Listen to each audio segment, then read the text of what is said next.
देर से ही सही लेकिन मुझे अक्ल आ गई जब मैंने जाना कि मेरे चेहरे पर रंगत लाते लाते मेरे पिता के चेहरे पर झुर्रियां आ गईं। नमस्ते दोस्तों, मैं हूं आरजे कार्तिक। एक बड़ी छोटी सी कहानी है एक वृद्ध पिता की और उनके बेटे की। बहुत बुजुर्ग हो चले थे।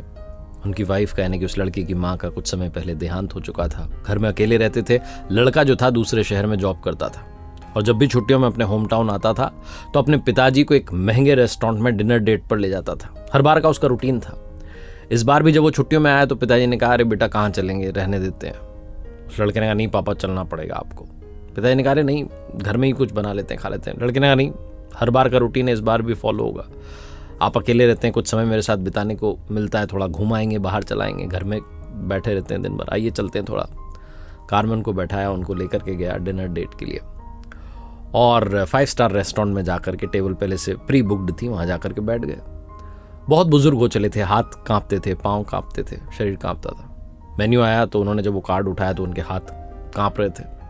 ये देख करके आसपास की टेबल पर जो लोग बैठे थे वो हंसने लगे कि देखो किसको लेकर के आ गया।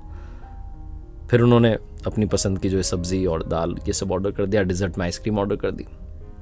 खाना आया तो जैसे उन्होंने खाना शुरू किया तो क्योंकि हाथ कांपते थे तो सब्जी जो है शर्ट पर गिर गई और जैसे ही शर्ट पर गिरी, दाग हो गया तो लोग फिर से हंसने लगे। आजू बाजू वाले धीरे धीरे हंस रहे थे लेकिन पता चल रहा था कि लोग हंस रहे हैं। उस लड़के ने सोचा कि पिताजी के हाथ कांप रहे हैं तो मैं खुद ही ने भोजन करवाता हूं। तो उसने जो है भोजन कराना शुरू किया और पिताजी जो थे वो आराम से भोजन कर रहे थे, लेकिन क्योंकि शरीर कांप रहा था तो कुछ जगहों पर फिर से दाग हो गए, शर्ट पर थोड़ी सब्जी और गिर गई।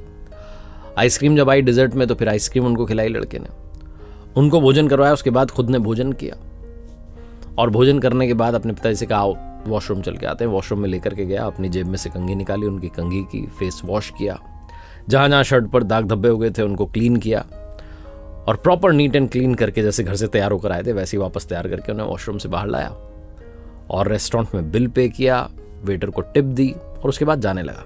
जो एग्जिट डोर था जहाँ से एग्जिट कर रहा था रेस्टोरेंट में, जब वो पहुंचे थे दरवाजे पर कि किसी बुजुर्ग के जो है चिल्लाने की आवाज़ आई कि सुनो। पीछे पलट के देखा तो एक अंकल खड़े हुए थे और वो अंकल उस लड़के से कह रहे थे कि बेटा तुम्हें नहीं लगता तुम यहाँ कुछ छोड़ के जा रहे हो। उस लड़के ने कहा, मैं क्या छोड़ के जा रहा हूँ। उसने चेक किया अपना मोबाइल, वॉलेट, चाबी गाड़ी की। उसने कहा, सब मेरे पास है, कुछ नहीं छोड़ा। क्या छूट गया? अंकल ने कहा, नहीं बेटा तुम बहुत इंपॉर्टेंट चीज़ जो है छोड़ कर जा रहे हो। तुम यंगर जनरेशन के लिए एक लेसन, एक सबक छोड़ के जा रहे हो कि अपने बुजुर्ग माता पिता का ख्याल रखो।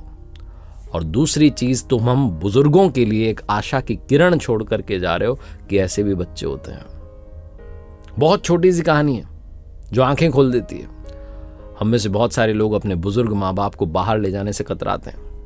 हम में से बहुत सारे लोग उनसे कन्नी काटते हैं, दूरी बना के चलते हैं कि इनको घर में रहने दो, छोड़ो।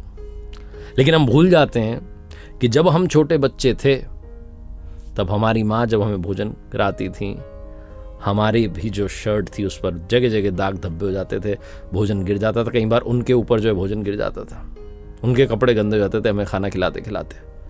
लेकिन उन्होंने हमें कभी डांटा नहीं, हमें कभी मारा नहीं, हमसे कभी जो है आंखें नहीं चुराई, हमें ऐसे छोड़ कर नहीं चले गए कि देख लेगा अपना, बल्कि हमें पाला पोसा बड़ा किया।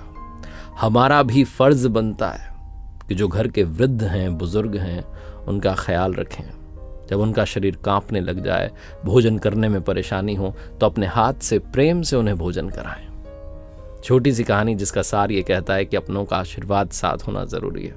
अपनों के प्यार के साथ, अपनी मेहनत के साथ, ऊपर वाले के आशीर्वाद के साथ कर दिखाओ कुछ ऐसा कि दुनिया करना चाहे।